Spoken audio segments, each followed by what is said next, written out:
Hi മക്കളെ, welcome back to xylem ലേണിംഗിന്റെ പുതിയൊരു ക്ലാസ്സിലേക്ക് എല്ലാവർക്കും സ്വാഗതം.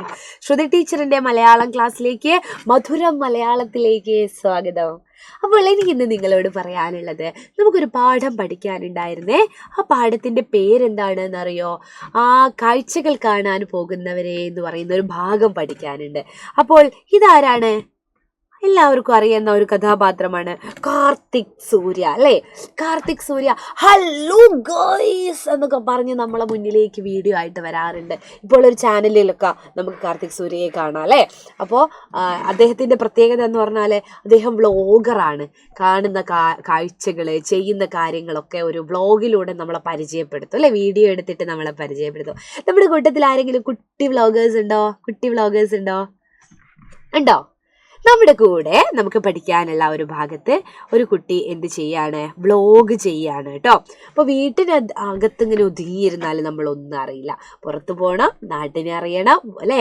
കാഴ്ചകൾ കാണണം, യാത്ര പോകണം. ഇതൊക്കെയാണ് നമുക്ക് ചെയ്യാനുള്ള കുറേ കാര്യങ്ങൾ. ചിലർ ഫോൺ കൊണ്ട് എപ്പോഴും ഇങ്ങനെ സെൽഫി എടുത്തോണ്ട് ഞങ്ങളിപ്പോൾ നിൽക്കുന്നത് ഇവിടെയാണ്, അവിടെയാണ് എന്നൊക്കെ പറഞ്ഞിട്ട് വീഡിയോസ് എടുക്കുന്നത് നിങ്ങൾ കാണാറില്ലേ? ഇവിടെ ഒരു കുട്ടി കേരള കലാമണ്ഡലം കാണാൻ പോയതിനെ പറ്റി പറയുന്നുണ്ട് നമ്മുടെ പാഠഭാഗത്ത്. കേരള കലാമണ്ഡലം എന്ന് പറയുന്നത് എന്താണ്? കലകളൊക്കെ അഭ്യസിക്കുന്ന ഒരിടമാണ്, ഒരു കളരിയാണ്, അല്ലേ? ഒരു സ്ഥാപനമാണ് കേരള കലാമണ്ഡലം. എവിടെയാണ് കേരള കലാമണ്ഡലം സ്ഥിതി ചെയ്യുന്നത് എന്നറിയോ? തൃശ്ശൂർ ജില്ലയിലെ ചെറുതുരുത്തിയാണ് കേരള കലാമണ്ഡലം സ്ഥിതി ചെയ്യുന്നത്. എവിടെയാണ്? തൃശ്ശൂർ ജില്ലയിലെ ചെറുതുരുത്തി. അപ്പോൾ ഭാരതീയ നൃത്തകലകൾ അഭ്യസിച്ചിരുന്ന കലാലയമാണിത്. ഭാരതത്തിൽ കുറേ നൃത്തകലകളുണ്ട്. പ്രത്യേകിച്ചും കേരളത്തിൽ രൂപം കൊണ്ട ഓട്ടംതുള്ളൽ, മോഹിനിയാട്ടം, അല്ലേ? കഥകളി, അതൊക്കെ നമ്മുടെ കേരളത്തിലെ പ്രത്യേക കലകളാണ്.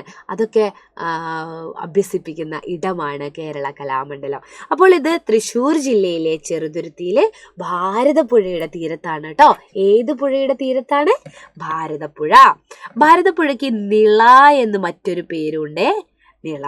അപ്പോൾ ഇവിടെ പഠിപ്പിക്കുന്ന കലകൾ എന്താണ്? കഥകളിയുണ്ട്, മോഹിനിയാട്ടമുണ്ട്, കൂടിയാട്ടം, തുള്ളൽ, പഞ്ചവാദ്യം, കേരളീയ കലയല്ലെങ്കിലും ഭരതനാട്യവും ഒക്കെ അത് ഭാരതീയ കലയാണ്, അല്ലേ? അതൊക്കെ ഇവിടെ പഠിപ്പിക്കുന്നുണ്ട്. അപ്പോൾ നമ്മുടെ കേരള കലാമണ്ഡലം സ്ഥാപിച്ചതിൽ പ്രശസ്തനായ ഒരു മലയാള കവിയുണ്ട്. ആരാണ്? വള്ളത്തോൾ നാരായണ മേനോൻ നമ്മുടെ കേരള കലാമണ്ഡലം സ്ഥാപിച്ച കവിയാണ്. 1930 കേട്ടോ സ്ഥാപിച്ചത്. ഇദ്ദേഹത്തിന്റെ കൂടെ മണക്കുളം മുകുന്ദരാജ എന്ന് പറയുന്ന ഒരു വ്യക്തി കൂടെയുണ്ട്. പക്ഷെ മലയാള കവി ആരാണെന്ന് ചോദിച്ചാൽ അത് വള്ളത്തോൾ നാരായണ മേനോനാണ്. ശബ്ദസുന്ദരൻ എന്നൊക്കെ അറിയപ്പെടുന്ന കവിയാണ് ആര്? വള്ളത്തോൾ നാരായണ മേനോൻ. അപ്പോൾ ഈ പാഠത്തിൽ നമ്മളിതൊക്കെ പഠിക്കുന്നത് കൊണ്ട് ഈ പാഠത്തിലല്ലേ ഒരു ഡെങ്കായി, ഇങ്കായി എന്ന് പറയുന്ന 2 പേരുണ്ട്. ഇവരെ മറ്റൊരു സ്ഥലത്ത് നിന്ന് ഭൂമിയിലെത്തുകയാണ്. മറ്റൊരു ഗ്രഹത്തിൽ നിന്ന് വരുന്ന 2 പേരാണ് ആര്? ഡെങ്കായിയും ഇങ്കായിയും. ആരാണ്? ഡെങ്കായിയും ഇങ്കായി. അപ്പോൾ ഈ ഡെങ്കായി, ഇങ്കായി ഇല്ലേ, ഭൂമിയിലെത്തിയിട്ട് ട്രെയിൻ കണ്ടിട്ട് ട്രെയിനിലൊക്കെ കയറുന്നുണ്ട്. ട്രെയിനിൽ കയറുന്ന സമയത്ത് കയറി നോക്കുമ്പോൾ ഇതിലുള്ള ആളുകളൊക്കെ എന്ത് ചെയ്യാണ്? ഉറങ്ങുകയാണ് കേട്ടോ. അപ്പോൾ ഡെങ്കായി, ഇങ്കായി വിചാരിക്കുക, ഇതെന്താണ് ഈ മനുഷ്യന്മാരെല്ലാം യാത്ര ചെയ്തുകൊണ്ട് ഉറങ്ങുന്നത് എന്ന്. ട്രെയിനിലാണ് കയറുന്നത്. ഡെങ്കായിൻ്റെ ഇങ്കായിൻ്റെ കോലം മനുഷ്യന്മാരുടെ പോലെ എല്ലാ രൂപമല്ല, അല്ലേ? അപ്പോൾ അത് കണ്ടിട്ട് ആര്? നമ്മുടെ ഉറങ്ങുകയായിരുന്ന, ട്രെയിനിൽ ഇരുന്ന് വിശ്രമിക്കുകയായിരുന്ന പോലീസുകാർ ഇവരുടെ രൂപം കണ്ട് ബോധം കെട്ട് വീണ് പേടിച്ച് ബോധം കെട്ട്. അപ്പോൾ ആളുകൾ ചോദിക്കും, ഡെങ്കായി ഇങ്കായി വിചാരിക്കും, ഇതെന്താണ് ഞങ്ങളെ കണ്ടിട്ട് ഇങ്ങനെ ബോധം കെട്ട് ഇങ്ങനെ നമസ്കരിക്കുകയാണോ എന്നൊക്കെ ഡെങ്കായി ഇങ്കായി ചിന്തിക്കും. പക്ഷേ ഒരു ഉണ്ണിക്കുട്ടനുണ്ട് കേട്ടോ. ഉണ്ണിക്കുട്ടൻ ഇവരുമായിട്ട് നല്ല കൂട്ടായി.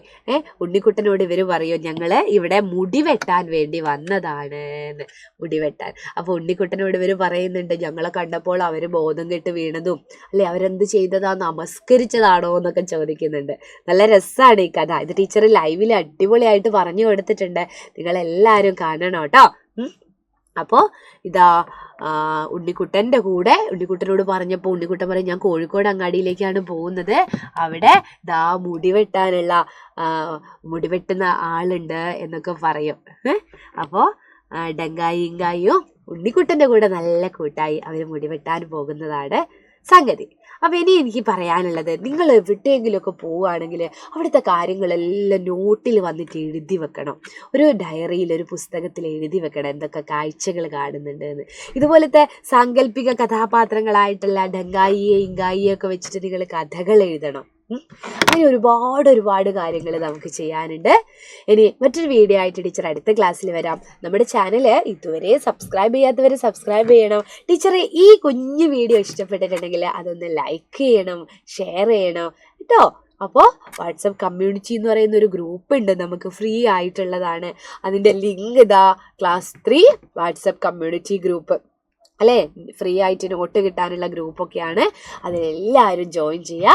അപ്പോൾ അടുത്ത ക്ലാസ്സിൽ കാണാം. അതുവരേക്കും ടാറ്റാ.